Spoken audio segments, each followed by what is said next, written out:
نحمده ونصلي على رسول الكريم. اعوذ بالله من الشيطان الرجيم. بسم الله الرحمن الرحيم.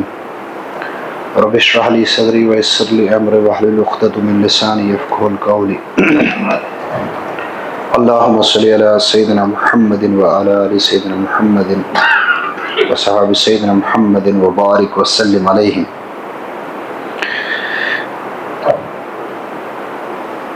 حضرت یہ پروگرام بس اتفاقاً یہ بہت اچھی لوگ پتہ لیکن یم دہچ عظمت تیز زیادہ کہ اس پروگرامس مز نہ بہن چھس بہ سمجھان توہین.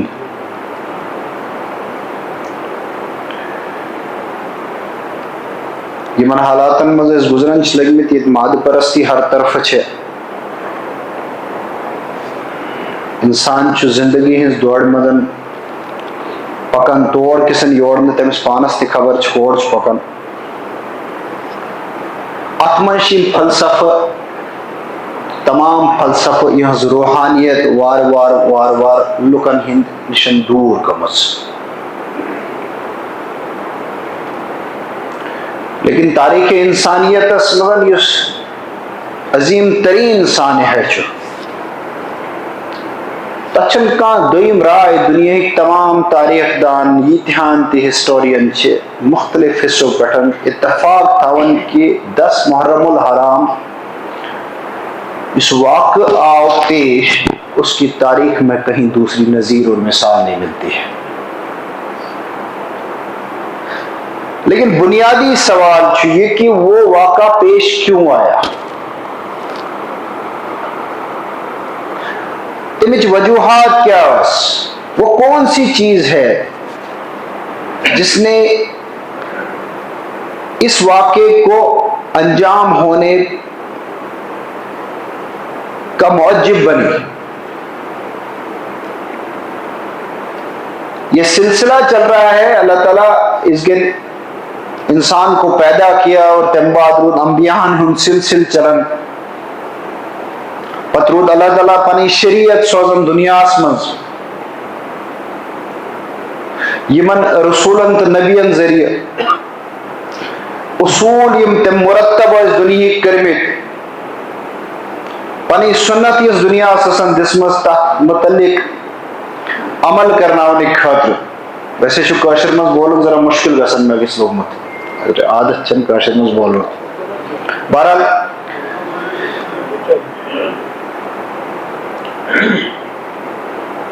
جتنے بھی انبیاء آئے, نبی آئے, رسول آئے, پیغمبر آئے, ان کا سلسلہ جو ہے وہ خاتم المرسلین جناب محمد رسول اللہ صلی اللہ علیہ وسلم پہ اختتام ہوا. تھوڑا کر انٹروڈیوس کروں گا آپ کو. رسول اللہ صلی اللہ علیہ وسلم کا شجرہ حضرت ابراہیم سے ملتا ہے علیہ الصلوۃ والسلام, اور حضرت ابراہیم علیہ السلام جو خلیل اللہ تھے, دنیا میں نئی نہج جو نیا سلسلہ شروع ہوا وہ سیدنا ابراہیم علیہ السلام سے شروع ہوا ہے. سیدنا ابراہیم علیہ السلام کی نسل آگے بڑھی, 2 بیٹے تھے ان کے, اس کے علاوہ بھی کہا جاتا اور بھی فرزند تھے, لیکن جو 2 بیٹے تھے جن کو دونوں کو نبی کہا گیا تاریخ میں, حضرت اسحاق بھی اور حضرت اسماعیل بھی علیہ السلام. آپ تاریخ کا عجیب واقعہ دیکھنا, ایسے نہیں پہنچ پائیں گے اس مقام پہ کہ یہ مقام کون سا ہے. حضرت اسحاق کے فرزند آگے تھے حضرت یعقوب. اللہ تعالیٰ سے جناب ابراہیم نے خانہ کعبہ کی تعمیر کے بعد دعا مانگی اور ان سے دعا مانگ کے کہا کہ میری نسل کو جو ہے دنیا کی امامت عطا کرنا اور ان میں سے نبی پیدا کرنا. اللہ تعالیٰ نے ان کی وہ دعا اسی وقت قبول کی اور پوری ان کی نسل کو سربلندی عطا کی. حضرت اسحاق کی نسل سے پشت در پشت 2500 سال تک تمام نبی آئے ایک ہی نسل سے. حضرت یعقوب, حضرت یوسف, حضرت داؤد ہو, حضرت سلیمان ہو, جتنے بھی انبیاء آئے اسی ایک نسل سے آئے. اور انہی میں بنی اسرائیل انہی کو کہتے ہیں. آج جو کشمکش دنیا میں چل رہی ہے یہ وہیں سے شروع ہوئی ہے. آج جب آپ فلسطین کا ذکر کرتے ہو یہ وہیں سے شروع ہوا ہے. تاریخ کھنگالو، یہ کوئی نئی بات نہیں ہے. ان انبیاء کا جو سلسلہ 2500 سال تک چلتا رہا، تو یہ جو بنی اسرائیل تھے، میں ڈیٹیل میں نہیں جاؤں گا، بہت بڑا چیپٹر ہے، بہت وقت لے گا. لیکن یہ بنی اسرائیل اللہ کے بڑے چہیتے رہے. یہ تو یہودی شوازوان نمکابش فلسطین اسپٹل، یہ قرآن کہتا ہے. بڑے ذہین لوگ رہے اور بڑے چہیتے رہے اللہ کے، لیکن ان کے اندر وہ کریکٹر تھا اس مسچیف ون. بس جہاں بات آئی مشکلوں کی تو وہ کھسک جاتے تھے، جہاں بات آئی آسان والے دین کی تو وہاں وہ سامنے آگے آگے ہوتے تھے. یہ ان کا اگر میں شارٹ میں ان کی کریکٹر کو ڈیفائن کروں. لیکن اس کے ساتھ ان کو جب مار پڑی تاریخ میں، بخت نصر نے مارا، اینٹ سے اینٹ بجائی بادشاہ نے آ کے، وہ بھی اللہ تعالیٰ کی طرف سے لعنت جب ہوئی ان کو. پھر اس کے بعد ان کو اپنی جگہ ان کی پیشن گوئیوں میں تھا موجود کہ ایک آخری رسول آئے گا، مگر سپیریورٹی کمپلیکس اس لیول کا تھا کہ یہ مدینے میں آ کے بس گئے تھے سارے. ان کے راہب، ان کے بڑے بڑے لوگ مدینہ منورہ میں آ کے اس لیے بسے تھے کہ ان کو اشارہ تھا وہ نبی یہاں سے آئے گا. اور یہ جو مکے میں رہنے والے عرب تھے یہ اکھڑ قسم کے تھے، لڑاک تھے، قبیلوں میں بٹے ہوئے تھے. ان کی کیا داستان تھی، مگر تھے بہادر، مشرک تھے بدترین قسم کے. ان کو یہ بڑے حقارت سے دیکھتے تھے، تصور نہیں تھا ان کو کہ ان میں سے آخری رسول آئے گا. لیکن اللہ تعالیٰ کی شان کہ حضرت عبد المطلب کے گھر جناب رسول اللہ صلی اللہ علیہ وسلم تشریف لاتے ہیں. یہ میں نے ذکر اس لیے کیا تاکہ شجرہ جوڑوں. 2500 سال تک حضرت اسحاق کی نسل سے تمام انبیاء آئے، حضرت اسماعیل کی نسل سے کوئی نبی رسول نہیں آیا. لیکن اللہ کی شان یہ ہے کہ خاتم المرسلین حضرت اسماعیل کی نسل سے آئے. اب اس کو میں نچوڑ دوں تھوڑا سا، اس سبجیکٹ پہ لے آؤں جہاں میں لے کے جا رہا ہوں آپ کو. حضور صلی اللہ علیہ وسلم پہ جب اللہ کی وحی نازل ہونی شروع ہوئی تو قرآن کی شکل میں آپ کے پاس موجود ہے. اس کی 2 شکلیں ہیں،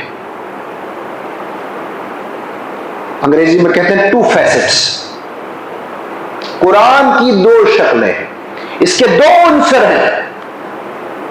ایک عنصر ہے وہ مذہب کا عنصر ہے جس میں عبادات آتی ہے، اللہ کے ساتھ بندے کا جوڑ، نماز، روزہ، حج، عمرے، جو بھی جس قسم کی عبادات ہیں یہ اللہ اور بندے کا معاملہ ہے. لیکن آپ کو معلوم ہے رسول اللہ صلی اللہ علیہ وسلم کو اللہ تعالیٰ نے کیا ہدایت دے کے دنیا میں بھیجا تھا؟ اللہ کے دین کو قائم کرنے کے لیے، کہ اللہ کے حکم کے مطابق دنیا کا نظام چلے گا. یعنی کہ سیاست، پولیٹیکل سائنس، یا پھر منشن جوان نسنا دینت سے کیا تعلق؟ ساری جو سیاست تھی، کربلا کا واقعہ پورا پولیٹیکل سائنس ہے. اور کیا ہے؟ کیا ہے کربلا کا واقعہ؟ اس کی بنیاد کیا ہے؟ بیک گراؤنڈ کیا ہے؟ جو سیاست غلیظ ہو کے جس سے ہم سارے کے سارے اپنا پلو جھاڑ کے انہی یزیدوں کے ہاتھ میں اپنی جو ہے چابک دی ہوئی ہے، وہی سیاست بنیاد تھی کربلا کے واقعے کی.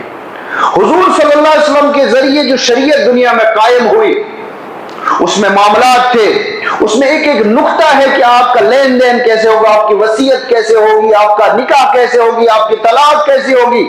یہ سارا قرآن میں یہ مکمل کتاب ہے. میں قانون کا طالب علم ہوں، میں یہ چیز پریکٹس بھی کرتا ہوں، کوئی چیز نہیں چھوڑی ہے. یہاں تک کہ سورہ حجرات میں کون کون سی چیزیں کہی ہیں کہ کسی کی تہمے میں رائٹ ٹو پرائیویسی. جب میں اس آیت کو دیکھتا ہوں کسی کی تہمے نہیں لگو، تو آج سے صرف 5 سال پہلے ہندوستان کی سپریم کورٹ کے 13 ججز بیٹھے کانسٹیٹیوشنل بیٹھ اس نقطے کو ڈیسائیڈ کرنے right to privacy fundamental right ہے کہ نہیں ہے. اب سوچ لو کہ ایک انسان کی جو پرائیویسی کا رائٹ ہے اس کو کوئی وائلیٹ کر سکتا ہے؟ یہ قرآن نے دیا. یہ رائٹ تھے. قرآن نے پورا کا پورا قانون دیا کہ اللہ کے سوا الملک للہ والحکم للہ کا جب آپ نعرہ لگاتے تھے تو اس کا مطلب کیا تھا؟ یہ نعرہ ریٹورک ہوا، صحیح ہے. لا الہ الا اللہ کا نعرہ کیا ہے؟ نعرہ یہ ہے لا الہ الا اللہ کہ انسان اللہ کے سوا کسی اور کا غلام نہیں ہو سکتا ہے اور نہ کسی کو اپنی غلامی میں دے سکتا ہے۔ اب ذرا بیک گراؤنڈ میں جاتے ہیں، کربلا کی بات کیا تھی، وجہ کیا تھی؟ جب حضور دنیا سے تشریف لے گئے صلی اللہ علیہ وسلم تو خلفائے راشدین کا دور آیا۔ جناب ابوبکر صدیق رضی اللہ تعالیٰ عنہ کا 2 سال کا دور بڑا سخت دور تھا۔ وہاں پہ بھی عقل حیران ہو جاتی ہے اللہ کی مشیت دیکھ کے کہ وہ ابوبکر ہی تھے جو سنبھال سکتے تھے ان 2 سالوں کو، جہاں عمر فاروق جیسے تاریخ بتاتی ہے رضی اللہ تعالیٰ عنہ بے بس ہو گئے تھے جب زکوٰۃ کا معاملہ آ گیا، کیونکہ فتنوں کا دور تھا۔ جت ہوئی رسول اللہ تشریف نے دنیا پٹھن صلی اللہ علیہ وسلم 70% لوگ مرتد ہو گئے تھے، 4 جھوٹے نبی کھڑے ہو گئے تھے اسی عرب کی سرزمین پہ، اور اتنی مشکلات، بڑی عجیب داستان ہے۔ اس کے بعد فاروق اعظم کا دور آیا،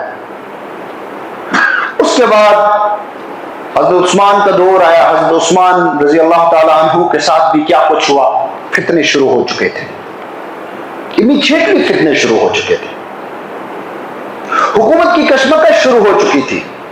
یہ حقیقت ہے۔ اس میں سب سے بہترین اگر آپ کہو گے، کسی نے اگر اس کی منظر کشی مولانا مودودی نے خلافت ملوکیت میں کی ہے کتاب میں رحمۃ اللہ علیہ، تو پڑھ لو اس کو۔ اسی کشمکش میں حضرت امیر معاویہ بنو امیہ کے پاس چلی گئی، خلافت تو ختم ہو گئی، وہ ملوکیت آ گئی، سلطانیت آ گئی، خلافت ختم ہو گئی حضرت علی پہ۔ بڑے جو دنیا کے تاریخ دان کہتے ہیں وہ جو 6 مہینے کا عرصہ ہے حضرت حسن کا، اس کو بھی اسی میں گنتے ہیں، جو انہوں نے پھر سرنڈر کیا طاقت کے سامنے۔ حضرت امیر معاویہ صحابی رسول تھے، ان کے بیٹے تھے یزید۔ میں آپ کو صرف ایک اشارہ دوں گا کہ اس دور میں کیا ہوا۔ میں جب پڑھتا تھا، لاء کی ڈگری حاصل کرتا تھا علی گڑھ یونیورسٹی میں، تو نقطہ سب سے زیادہ الجھاؤ جو نظر آتا تھا ہم کو، مسلمانوں پہ سب سے زیادہ تیر نشتر جو ہندوستان میں پھینکے جاتے تھے وہ طلاق کے معاملے کو لے کے پھینکے جاتے تھے۔ تو میں کئی کتابیں کھنگال رہا تھا، یہ کتاب پتہ چلی کہ یہ سہ طلاق جو ہے، طلاق طلاق طلاق طلاق ہو گئی، یہ تو قرآن سے کہیں ثابت ہی نہیں ہوتا۔ میری تو سمجھ سے باہر آ رہا تھا، کیونکہ یہ کوئی سائنس نہیں تھی کہ ایک مرتبہ 3 طلاق کرے، لیکن سبھی لوگ اس کو مانتے ہیں۔ ڈھونڈتے ڈھونڈتے تلاش کرتے مجھے مل گیا کہ یہ قانون اور ضابطہ یزید کے وقت میں شروع ہوا تھا، کیونکہ شریعت بدلی جا رہی تھی۔ اب جب یزید کو حکومت دی گئی، یزید کو جب حکومت دی گئی تو مروان گورنر تھا اس کا وہاں پہ مدینہ میں، لیکن حکومت کرنے کے لیے ووٹوں کی ضرورت تھی، شورا طاقت تھی، سب کچھ۔ ووٹ یہاں پہ اس سینس کا نہیں تھا آپ کا ووٹ، لیکن جو مقتدر شخصیات تھی اسلام میں، جو اونچے درجے کی شخصیات تھی، ان کا ووٹ بیعت چھوڑن ووٹ سے، ان کا بیعت چاہیے تھی۔ کس لیے؟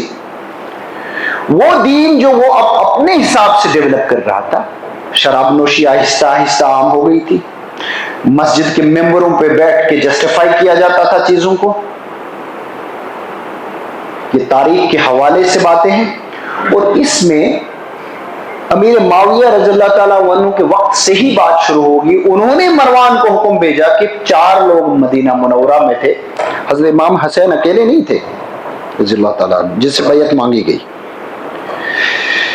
4 شخصیات تھی۔ حضرت عبداللہ بن عمر رضی اللہ تعالیٰ عنہ، حضرت عمر کے بیٹے تھے۔ حضرت عبد الرحمن بن ابو بکر رضی اللہ تعالیٰ عنہ، حضرت ابو بکر کے فرزند تھے، اور حضرت عبداللہ بن زبیر رضی اللہ تعالیٰ عنہ، اور حضرت امام حسین۔ ان 4 لوگوں سے مانگی گئی بیعت، بیکاز یہ ان کا مقام تھا، لیول تھا، جو پرنسپل تھے شورا کے۔ 4 نے انکار کر دیا، امام حسین نے اکیلے نے انکار نہیں کیا، 4 نے انکار کیا۔ تاریخ یہی کہتی ہے، تاریخ یہی کہتی کہ 4 نے، یہاں تک کہ حضرت عبد الرحمن بن ابو بکر رضی اللہ تعالیٰ عنہ پہ جب تنگ کیا گیا جو ہے حیات تو وہ اپنی بہن سیدنا عائشہ صدیقہ حجرے میں چلے گئی، وہاں وہ جرت نہیں کر سکے جانے کی، نہیں تو وہاں تک ان کا پیچھا کیا، ظلم ہوا ان کے ساتھ بھی۔ لیکن حضرت امام حسین علیہ السلام کو کوفہ والوں نے خط بھیجا کہ آپ آ جائیے، ہم یزید کے خلاف کھڑے۔ اس نے دین میں جو ہے مکسچر کر دیا ہے، اس نے حکومت میں جو ہے مکسچر کر دیا ہے، اس نے شریعت محمدی صلی اللہ علیہ وسلم میں بگاڑ پیدا کر دیا ہے، جو بگاڑ آج ہر جگہ نظر آتا ہے ہمارے اندر۔ تو امام حسین علیہ السلام جو ہے وہ چل دیے پورا گھر لے کے۔ کوئی جنگ نہیں ہوئی تھی کربلا میں، یہ تو غلط لفظ ہے، کون سی جنگ؟ فوج اور 76 لوگوں کے درمیان جنگ ہوتی ہے؟ یہ جبر تھا، ظلم تھا، یہ طاقت تھی، بہمانہ قسم کی طاقت۔ اور یہ بھی بتا دوں یہاں غلط فہمی دور ہو جائے، تاریخ بڑی بے رحم ہوتی ہے۔ وہ جو قتل کرنے والے تھے ان کو، وہ 4 5 بجے تک جو ہے مسجدوں میں ہی رہتے تھے۔ وہ دین کا نام، لا الہ الا اللہ کا نام لے کے قتل کیا امام حسین ان کے گھر کو۔ یہ تو اسلامی تاریخ کی سب سے بڑی ٹریجڈی اور سانحہ ہے۔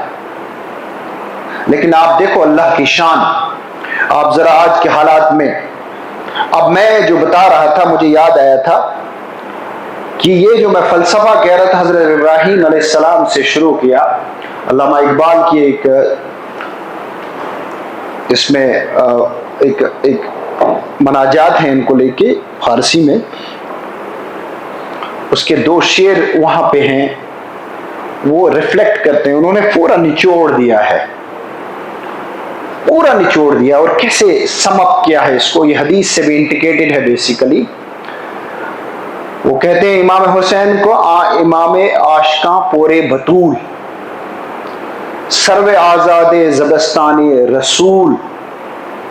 امام حسین جو تھے علیہ السلام، وہ جو عاشقوں کا قافلہ دنیا میں ہے، جس عشق کو علامہ اقبال کہتے ہیں ایک اور نظم میں، ساقینہ میں، اس میں کرتبہ میں، عشق دل مصطفیٰ، عشق دم جبرائیل، عشق خدا کی کتاب، عشق خدا کا رسول۔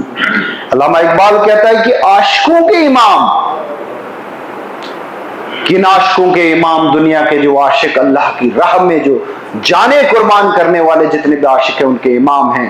بطول جناب زہرا سیدنا فاطمہ رضی اللہ تعالیٰ عنہ کو کہا جاتا ہے، بطول کا مطلب ہوتا ہے کٹ جانا، دنیا سے کٹ کے تھی نا، وہ منفرد شخصیت تھی۔ وہاں سے جب بات شروع ہوئی تو آگے کہتے ہیں کہ یہ رسول اللہ صلی اللہ علیہ وسلم کے آنگن میں جو انسان کی آزادی کا پودا لگا تھا، جناب رسول اللہ صلی اللہ علیہ وسلم جو ہے نا، وہ انسان کو انسانی غلامی سے آزاد کرنے کے لیے تشریف لائے تھے۔ اسی غلامی میں آج پوری دنیا، آپ بھی غلام، میں بھی غلام، سارے لوگ غلام، کسی نہ کسی، کوئی مال کا غلام، کوئی زر کا غلام، کوئی اقتدار کا غلام، کوئی کرسی کا غلام، کوئی اپنی ذات کا غلام۔ غلام تو سبھی ہیں۔ ان بتوں کو توڑنے آئے تھے رسول اللہ صلی اللہ علیہ وسلم، اور اس شریعت کو جب توڑا جا رہا تھا، اس شریعت کو بچانے کے لیے حضرت امام حسین کھڑے ہو گئے رضی اللہ تعالیٰ عنہ، اور کوئی نہیں کھڑا ہوا، ان کا اپنا فرزند کھڑا ہوا رسول اللہ صلی اللہ علیہ وسلم کا۔ وہ کہتے ہیں بائے اللہ اللہ، بائے بسم اللہ پدر، بسم اللہ کا بے حضرت علی کرم اللہ وجہہ کے کہتے ہیں، حدیث میں آیا ہے۔ کیا شان ہے، مانے ذبح عظیم آمد پسر۔ اب دیکھیے علامہ کیا کہتے ہیں، اور یہ حدیث سے انڈیکیٹڈ ہے کہ ذبح عظیم کا ذکر کہاں ہے قرآن پاک میں؟ ذبح عظیم اسی کو کہا گیا ہے جب سیدنا ابراہیم علیہ السلام کو حکم ہوا کہ اپنے فرزند کو ذبح کر دو، خواب آیا۔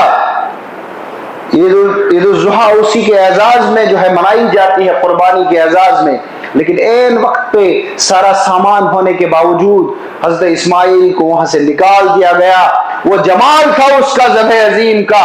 علامہ کہتے ہیں کہ یہ وہ ذبح عظیم کی اصل تفسیر کربلا کے میدان میں آئی۔ یہ باقی تھا وہ ذبح عظیم، اصل اس کی شکل آنی تھی تو کربلا کے میدان میں آئی، اور اسی اسماعیل کی نسل اسی کے بیٹے سے آئی۔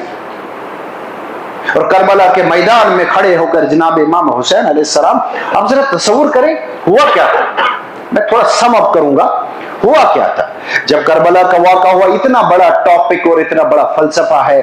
دنیا کے سب سے زیادہ جو فلسفہ، شاعری، کلام اسی واقعے پہ لکھا گیا ہے. 200 کے قریب صرف ہندو شعراء ہیں جنہوں نے اس کے اوپر مناجات اور کلام لکھے واقعہ کربلا پہ. یہ بہت بڑا فلسفہ میں شارٹ کروں گا وقت کی تنگدامنی کی وجہ سے. کہ جب یہ وقوع سرزد ہوا، معاملہ کیا تھا؟ معاملہ پھر وہی تھا کہ جو شریعت اب میں جو دین کا جو میں حکومت کر رہا ہوں، اب میں دین شریعت نہیں آئے گی، حکومت کر رہا ہوں، جو میں اقتدار کر رہا ہوں، جو میرا سسٹم چل رہا ہے، اس کے سامنے سرنڈر کر جاؤ. بس اتنا تھا. آپ کو ساری فیسلٹیز دی جائیں گی، آپ کو بھی حکومت میں حصہ دیا جائے گا، آپ بھی بہت محترم رہیں گے، آپ کو اعزاز بھی ملے گا، گھر بھی ملے گا، سب کچھ ملے گا. آپ کے ساتھ کون چھیڑے گا؟ آپ تو رسول اللہ کے گھر سے ہیں. مگر حکومت جیسے میں چلاتا ہوں مجھے چلانے دو، ادھر نہیں چھیڑا. اتنا جھگڑا تھا. کون چھوڑے گا اس ٹیمپٹیشن کو؟ ہم تو چھوٹی سی نوکری کے لیے اپنے دین و ایمان کو ایک لمحہ نہیں لگاتے ہیں بیچنے میں. غلط کہہ رہا ہوں؟ چھوٹی سی چھوٹی معمولی چیزوں کے لیے. یہاں تو ساری دنیا کی طاقتیں تھی. یہی رسول اللہ صلی اللہ علیہ وسلم کو عرب کے مشرکین نے کہا تھا. جب وہ بے بس ہو گئے تو انہوں نے کہا آپ کے قدموں میں عرب کی بادشاہی، آپ کے قدموں میں ساری عرب کی دولت، آپ جو چاہیں وہ ہو، بس ان ہمارے بتوں کو مت چھیڑو. یہاں پہ بھی یہی ٹیمپٹیشن تھی. آپ کا سارا کچھ مگر میرے اقتدار کو مت چھیڑو. میں شراب کو حلال کر رہا ہوں تو کرنے دو، میں زنا کو حلال کر رہا ہوں تو کرنے دو، میں طلاق کی اپنی تعویل نکال رہا ہوں تو نکالنے دو، میں قرآن میں تحریف کر رہا ہوں تو کرنے دو. اور ہوا کیا کہ جناب امام حسین کھڑے ہو گئے اور کھڑے ہو کے پورے گھر کی قربانی دی. ایک لمحے کے لیے وہاں جائے 1400 سال پہلے. تصور کریں کہ کربلا کے ویران میدان میں چند لوگ جو دمشق میں خبر نہیں تھی کسی کو کون تھے، جب امام حسین کا سر مبارک تلوار سے کاٹ کے ٹرافی کے طور پہ وہ لے جا رہے تھے دمشق، اور رات کو جب وہ چل رہے تھے وہ فوجی اور سپاہی یزید کے لشکر کے، تو وہ سپاہی کو رات ایک گرجے کے پاس لگ گئی. گرجے کے پادری کو کہا اندر رہنے دو ہم کو. گرجے کے پادری کو کہا اندر ہمیں رہنے کی جگہ دے دو. اس نے کہا رہ لو. بتایا یہ کیا ہے؟ تو انہوں نے بتایا کہ ایسے ایسے. اس نے کہا ایک شرط پہ رہنے دو، یہ مجھے دے دو. سر تاریخ ہے، میں تاریخ کے جب تک اتھینٹک واقعات نہیں ہو میں ذکر نہیں کرتا، میں ان پہ نہیں چلتا.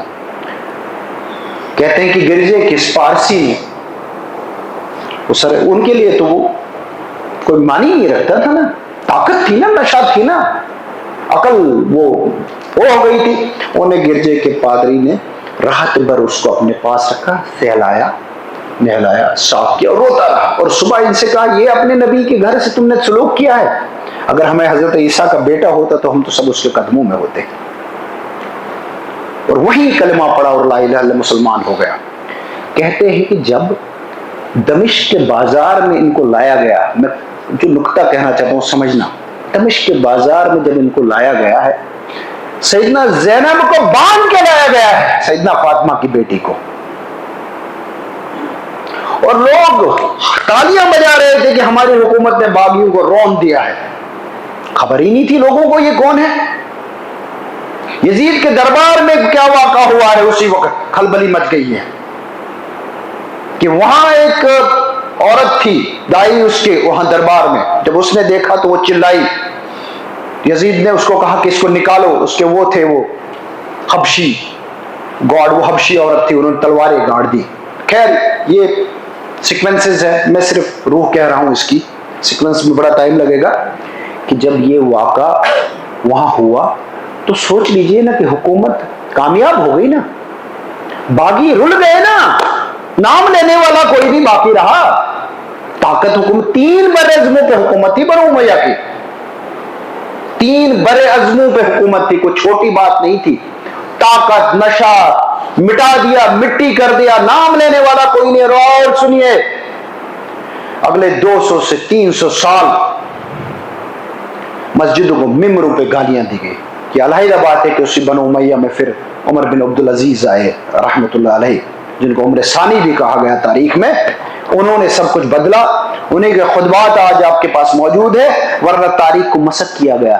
لیکن اللہ تعالیٰ نے ہمیشہ کے لیے جناب امام حسین کو زندہ و جاوید رکھنا تھا۔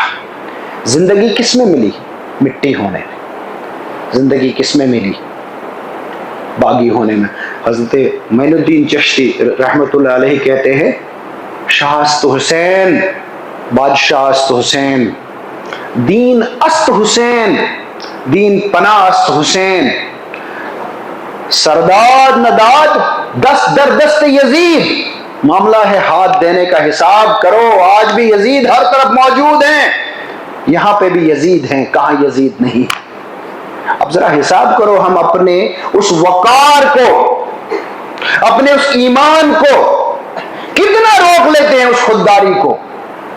یہ میں بتا دوں، اسلام خودداروں کا دین ہے، اسلام غیرت مندوں کا دین ہے۔ امام حسین غیرت مند تھے، خوددار تھے، نہیں جھکے، سارا خاندان ذبح کروایا، نہیں جھکے۔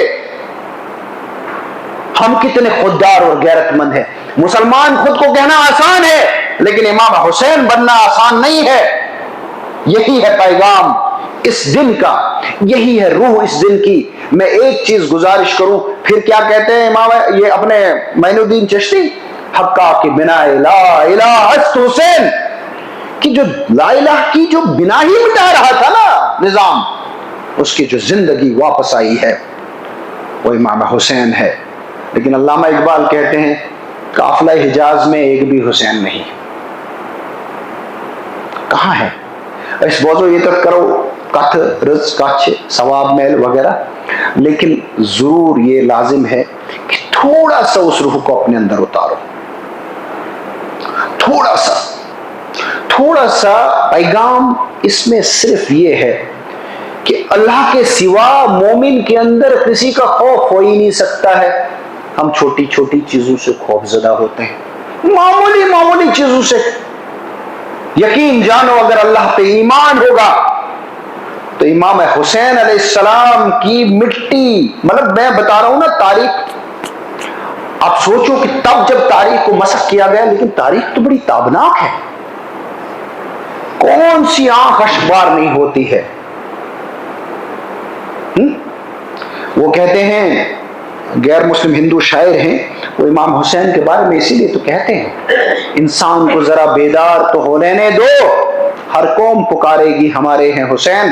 آپ کو پتا ہے ہندوستان میں ایک برہمنی حسینی برہمن رہتے ہیں، میں حیران ہو جاتا ہوں۔ اللہ تعالیٰ نے جب کسی کی شان بڑھانی ہو، کسی کا مرتبہ بڑھانا ہو، تو اللہ تعالیٰ نے اس مرتبے اور شان کو اسی چیز میں رکھا ہے۔ نہ اللہ کے سوا کسی کے سامنے جھکو، نہ اپنی گردنوں کو چھوٹے مفادات کے اس لیے غیروں کے سامنے جھکاؤ۔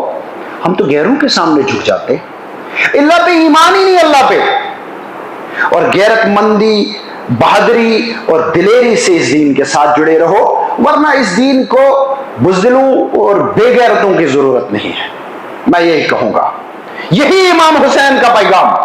میں نے کہا نا، امام حسین علیہ السلام کچھ نہیں کرنا تھا نا، کچھ بھی نہیں کرنا تھا، یہ واقعہ ہی نہیں ہوا ہوتا، لیکن پھر تاریخ بھی نہیں بنی ہوتی، ہمیشہ کے لیے یہ تاریخ زندہ رہنی تھی۔ اللہ تعالیٰ ہم کو توفیق دے کہ ہم اس واقعے کے فلسفے کو سمجھ سکیں اور اپنی زندگیوں کے اندر اس کو اتار سکیں، اور واقعی وہ جو دین اس وقت سب سے زیادہ مظلوم اور خطرے میں ہے۔ میں آپ کو یہ بتاؤں، نہیں خالی ہندوستان میں نہیں، اللہ کے رسول کا دین پوری دنیا میں اس وقت جو ہے بالکل مسکین بنا ہوا ہے۔ سعودی عرب میں اس دین کے ساتھ ظلم ہوتا ہے، یو اے ای میں اس اسلام کے ساتھ ظلم ہو رہا ہے، وہی یزید کے جو پیروکار ہیں موجود ہیں۔ پاکستان میں دیکھو، وہی یزید کے پیروکار حکمران ہیں۔ یہاں تو غیروں سے نبر آزمائی ہے نا، ان کو دیکھو نا، وہ تو اسلام کا نام لے کے ایسے ہی، بس یہ تصور کر لیجیے آپ، آج جتنے بھی مسلمانوں کے ممالک دنیا میں ہیں، جتنے بھی ہیں، سارے یزیدوں کے پاس ہیں۔ ان کے تمام کے حکمران یزید ہے اور بدترین قسم کے یزید ہیں. کسی غلط فہمی میں مت رہنا. اور اس کے بعد جہاں ہم کھڑے ہیں, ہم پہ لازم ہے کہ ہم حسینی لشکر کے بنے, ہم سرنڈر کرنے والے نہ بنے, ہم بزدل نہ بنے, ہم چھوٹے چھوٹے مفادات کے لیے اپنے ایمان کا سودا کرنے والے نہ بنے, اور اللہ تعالیٰ کے دین کے ساتھ غیرت مندی سے کھڑے رہیں. اور جب معاملہ آئے گا, اور یہ بھی بتاؤ, لاسٹ آخری بات بتاؤ, اللہ کے رسول صلی اللہ علیہ وسلم نے فرمایا کہ مومن کی فراست سے بچو کہ وہ اللہ کے نور سے دیکھتا ہے. اللہ تعالیٰ نے ہم کو دانائی عطا کی ہے. میں یہ چیز آپ کو بتاؤں کہ آپ نا یہ علیحدہ نہیں رہ سکتے ہیں سوسائٹی سے. سب سے بڑا ہمارے ساتھ جو واقعہ سرزد ہوا ہے, جس نے ہماری ذہن کو غلامانہ ذہنیت میں تبدیل کیا ہے. 200-250 سال انگریزوں کی حکومت رہی, پھر غلامانہ ذہنیت تو بڑھتی ہے. اس غلامانہ ذہنیت کے ساتھ ہمارے ذہن میں دھیرے دھیرے دھیمے دھیمے ڈالا گیا کہ بھئی تمہارا کام تو اللہ اللہ کرنا ہے مسجد میں. انہوں نے ڈالا, ٹھیک, وہ علامہ ہی کہتے ہیں مست کر دو ذکر فکر صبح گاہی میں نے, پختہ طرد کر دو مزاج خانقاہی میں نے.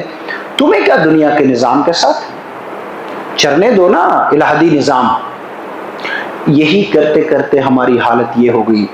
آج بھی کبھی ہمارے اقدار پہ حملہ ہوتا ہے, کبھی ہماری زبان پہ حملہ ہوتا ہے, کبھی جب ہم خود اس کا حصہ نہیں بنیں گے, خود ہم اپنا پولیٹیکل سائنس کا حصہ نہیں سمجھیں گے اپنے آپ کو, سارے لوگ خود اپنے عقلیں لگا کے کھڑے نہیں ہوں گے ان کے مقابلے میں, لے تو لال چھوڑ کے ان یزیدوں کے سامنے کھڑے نہیں ہوں گے, اور اپنے مفادات کو ترک کے ذرا آج تھوڑا سا ایک بار آخری جو بات کہوں گا میں گزارش کروں گا, امام حسین علیہ السلام ان کے گھر کے صدقے میں, ان کے نونہال شہیدوں کے صدقے میں ایک بار تہیا کرو اپنے ساتھ کہ ہم غور کریں گے اپنے اندر کی یہ جو چھوٹے چھوٹے مفادات پہ ہم سرنڈر کر لیتے ہیں, اپنا سب کچھ دیتے ہیں. اللہ تعالیٰ نے آپ کی گردن کو بڑا اونچا کیا ہے, انسان کی توقیر سب سے بڑھ کے.